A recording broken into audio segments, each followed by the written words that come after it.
قل لو كان البحر مدادا لكلمات ربي لنفد البحر قبل أن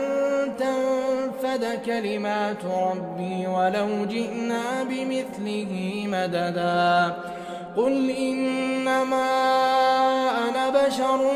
مثلكم يوحى إلي أنما إلهكم إله واحد فمن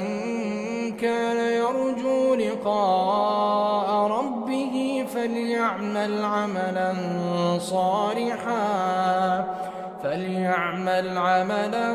صالحا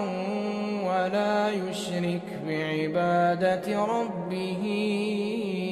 أحدا.